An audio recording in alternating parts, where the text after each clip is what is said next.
to Spotlight on Middle Country. My name is Lenore Paprocki, and I am the president of the Greater Middle Country Chamber of Commerce. And my name is Alex Blend, and I work for the Miller Business Center at the Middle Country Public Library. Great to have everyone here today, and I am so excited to have Joe Strazzeri from Middle Country Auto. This is a staple name in our neighborhood, in the Middle Country community, and we're so pleased to have him here. By the way, it's the middle of the day, and I know how busy his shops always are. I'm so glad he was able to take a few minutes out to speak with us. So hello, Joe. How are you today? I'm doing How are great. You? Good afternoon, everybody. Yes, thank you for being with us. So great to have you with us, Joe. So I wanted to start off by asking you, how did you become Middle Country Auto? Tell me about you. How did you get into the automotive business? Why did you start Middle Country? Tell us how long you've been around. Okay. Yeah. Well, as you can see, I've been doing this for a very long time. I'm not a young person any longer. I graduated high school in the middle 70s. And at that time, I used to get up early in the morning and go surfing and come home, go back to sleep, wake up around 2, 3 o'clock in the afternoon. And my mom's like, no, you can't do this. It's time for you to go out and get a job. I was planning on going to college in September, and I did part-time. I went to Nassau Community College, but a month after graduation, my mother encouraged me to go out and get a part-time job, and I did at Sears Roebuck and Company. And I started by installing tires. And I actually loved working on the automobile. And hence, I stood there for 25 years. Wow. I started with Sears installing tires. And when I left, I was running their Northeast region. The reason why I went into my own business is because I have 4 children. The last several years with Sears, I would leave on a Sunday night and return on a Thursday. So my wife was raising our 4 children, by herself. So, I have an amazing wife. We decided that we were going to explore a local opportunity, purchasing a business. And I started off actually at the Goodyear in Center Reach. I was a partner there, and unfortunately, things did not work out. So from being a partner there, an opportunity a mile away arose where the Middle Country Automotive became available, and between myself, I took a lucrative package from Sears, and my wife supporting me and refinancing our house, we purchased that property and the business in 2005. And we took a small mom and pop store and was able to really do a lot of great things.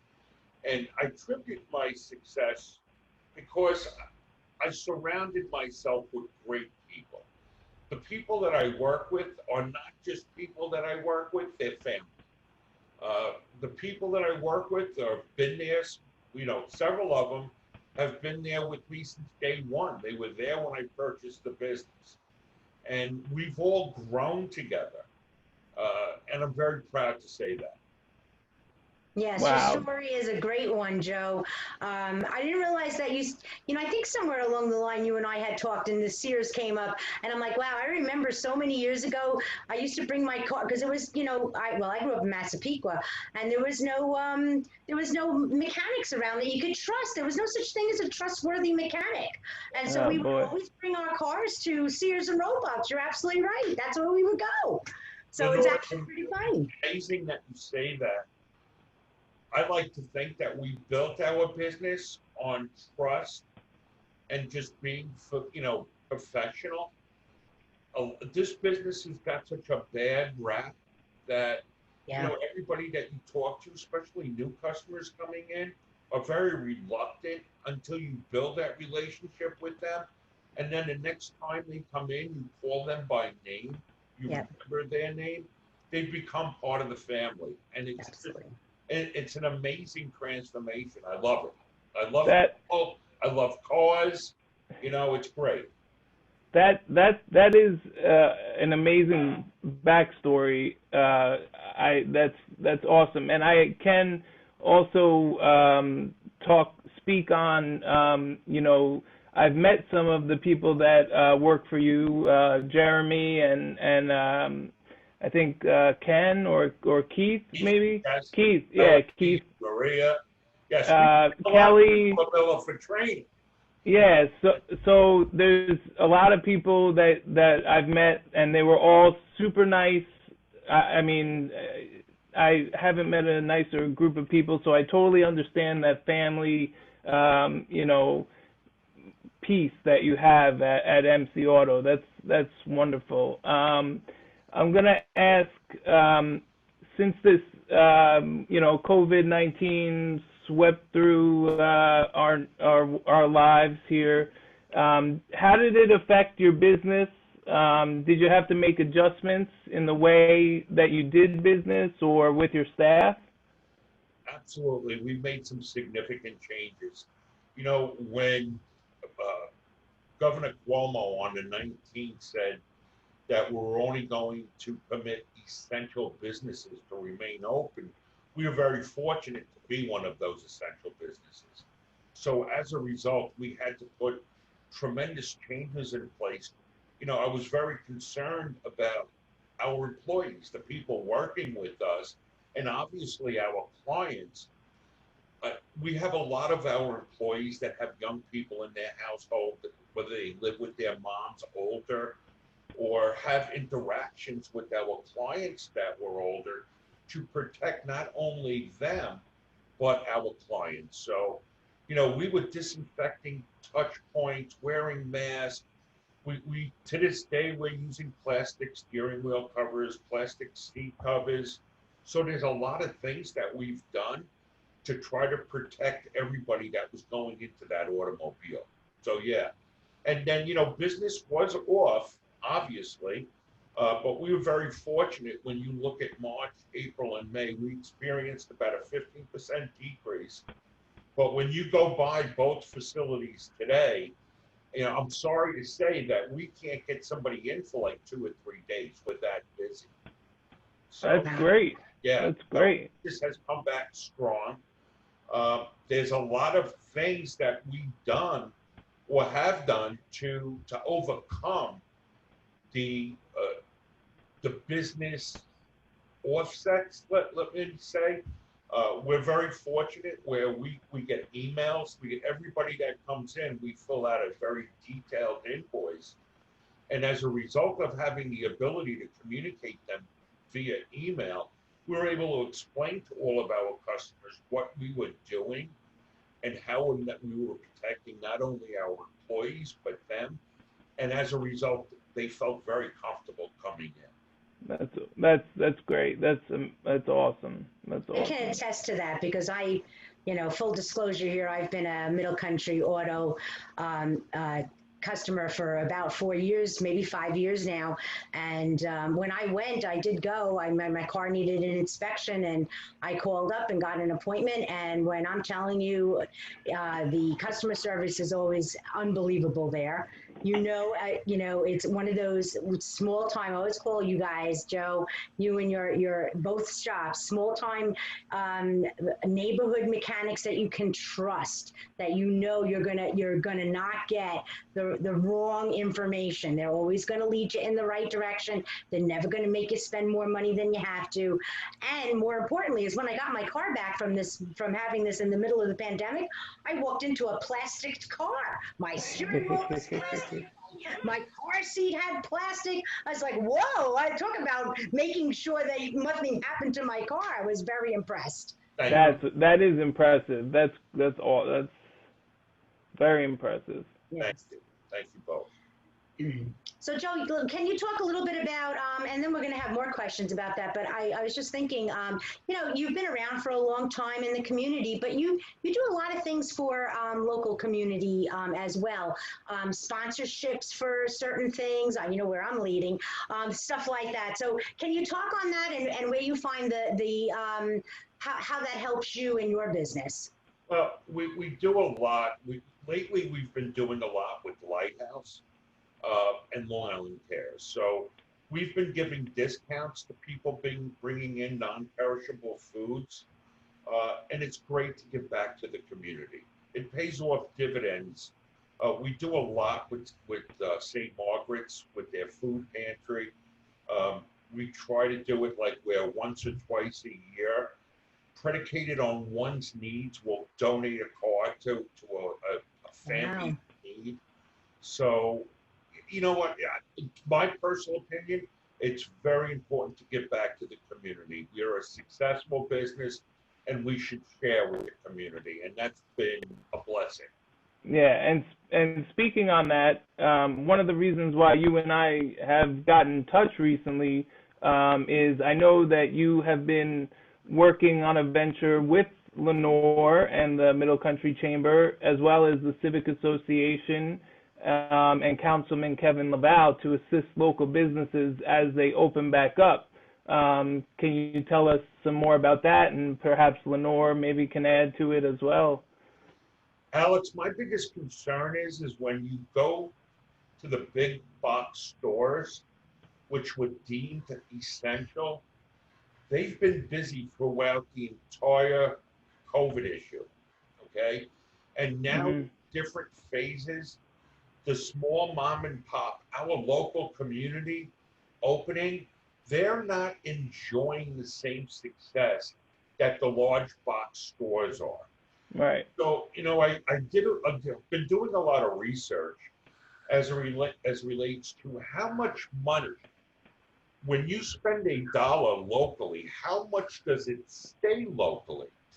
And for every dollar one spends locally in our mom and pop stores, 68 cents of that dollar stays in the community. That's a big number. In addition to that, when you look, go ahead, Lenore, I'm sorry. No, keep going. That's a big number, is right. That's great. It truly is. And we also, in addition, small business employs just about half of the people that are employed, which I found to be an amazing statistic. So when you look at the mom and pops up and down Middle Country Road in our community, half of the people that work there live in our community. So absolutely, it's very important that we educate the residents in the area that they support local business, okay?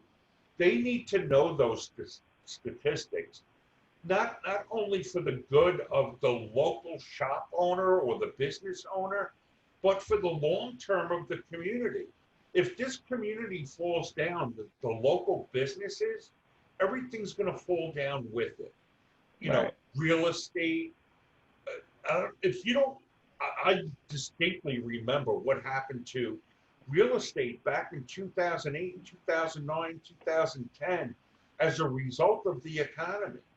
So I think that we could have a significant impact on our local businesses if we just educate the residents, as well as how should small business conduct business at this time. Right. You know, I so agree with you. And that was actually, to be honest, Joe, you're explaining why this collaboration of the Middle Country Chamber and the Miller Business Center ever came to be, because we were sitting around and it was myself and Alex and Sal DiVincenzo and Ryan Gessner, who is my first VP at the Middle Country Chamber, as well as Elizabeth Malafi, the entire Miller Business team, and myself, and we talked about what can we do to kind of work on letting people know what's actually in their local community. And that's where Spotlight on Middle Country came along. And you became such a great asset to this program, and you're about, I think, number 5 or 6 episode, but you put such great emphasis, and I love the statistics.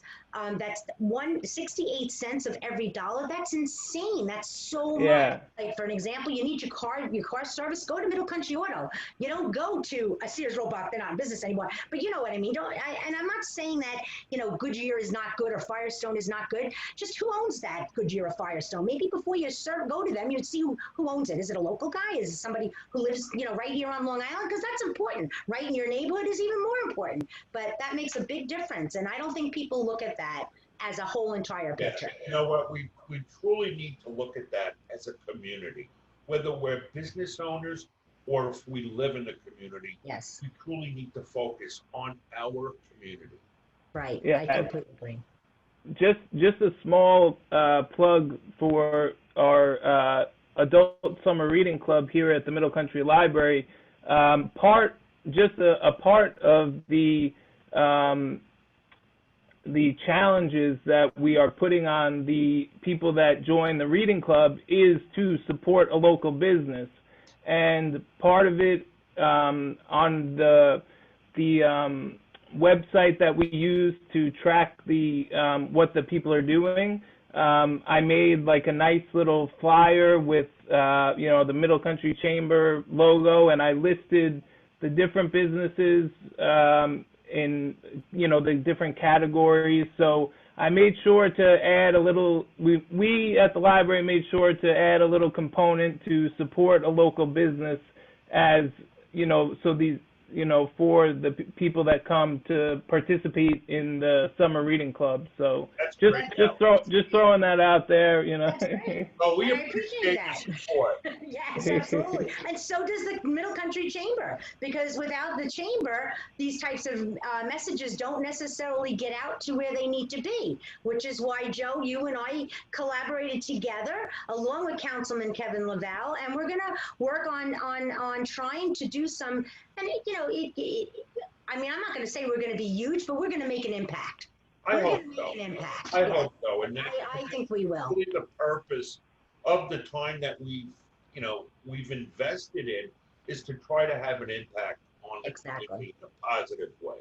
Exactly. So, Joe, so besides all these wonderful things that you're doing with the community, you deal with the youth too. And I think that's kind of where I was leading to. Besides that, you have other things because I've seen, when I go into your Middle Country Auto in Selden, I see plaques all over the wall. You're the best of all the time, every year. How many years in a row have you been best of, best of Long Island? Best of Long Island, yeah. We've been best of Long Island for the last 5 years. Very proud of that. It's all right. Yeah, but we do a lot of different things with the community, with whether it be baseball or any youth organization. Exactly. It's great to support them and to see what they're doing, and the people that are just putting time and effort into helping the youth get where they are today. That's right. That's exactly right. Yeah. Yeah, small businesses like you, I think, and that's one of the things that I admire about you as an owner is you understand that small businesses can make an impact just in their backyard, in their own backyard, and by supporting maybe this baseball or softball teams and things like that, huge difference, huge difference. So, and we also I don't mean to cut you off, but we also sponsor a very, very good young lady at race car driving. Oh, yeah. So, and I'm very proud of her. She had a great season last year. And Lenore, I don't know if you want to talk about that, but you should be very proud about your daughter. Yeah, so many people already know that my daughter, Alyssa Paprocki, is a race car driver at Riverhead Raceway. She drives in what's called the blunderbuss division, and this will be the second year in a row that Middle Country Auto helps sponsor her. And I'm going to make a plug for Riverhead. Great night out. If they allow fans, I don't know, but it looks like we are we are opening, and right now the first week of August is the starting opening season night, first Saturday in August, and looks like just the race car drivers and the pit crew are allowed in at this point. I have my fingers crossed that things continue as they are, where our numbers in the COVID keep going down, and they may allow a small amount of fans.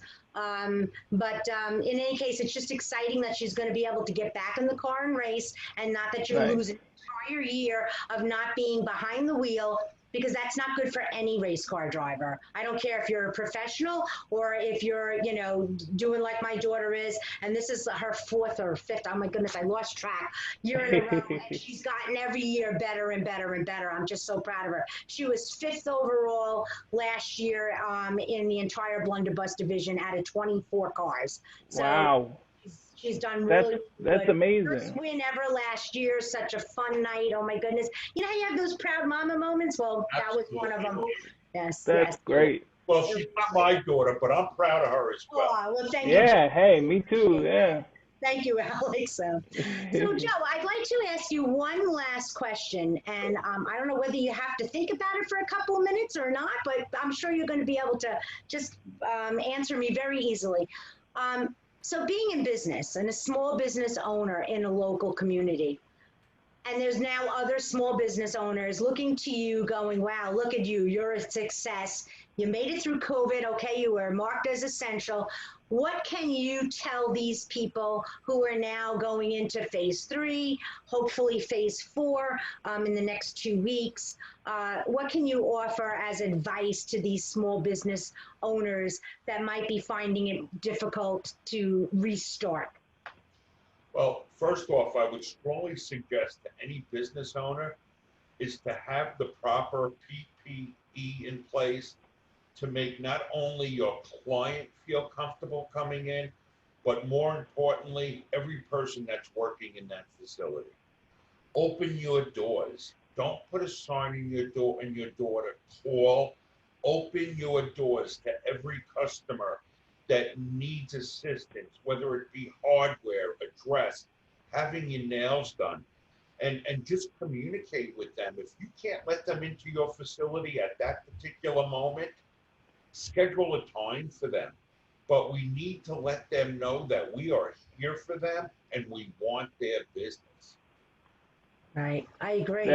That was said beautifully. I mean, that was said beautifully. I know they want our business, but we want our business.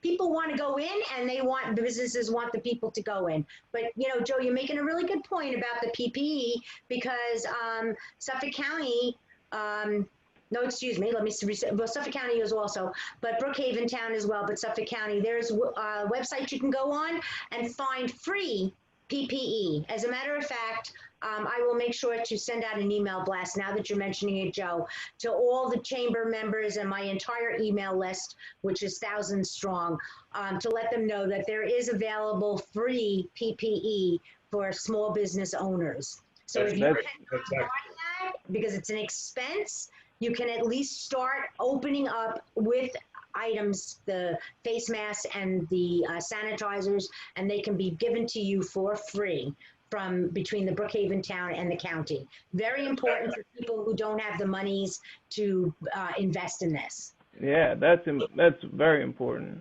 I spent a lot of money on PPE. I don't think there's many small businesses are aware of the statement that you just made pertaining to the free PPE. Again, it's making people feel comfortable coming into your establishment. Yeah, absolutely. Exactly. I don't know, guys. I think those last two. That last question, and then Lenore, your last statement. I think we reached the perfect ending. I don't know. Not that I could talk to you two for hours, but I don't know. You between myself, Joe, and I know him well enough, and you, Alex, the three of us could talk for 3 hours. Oh my goodness. That's okay. So I actually thank you, Joe, so much for being here today. Yes, thank you, Joe. My pleasure. I really appreciate it. Alex, as always, love sharing this time with you. You too, you too. Everybody out there, hope you enjoyed this episode of Spotlight on Middle Country, and we'll see you next time. Have a great day, everybody. Great day. Bye-bye. Thanks. Take care.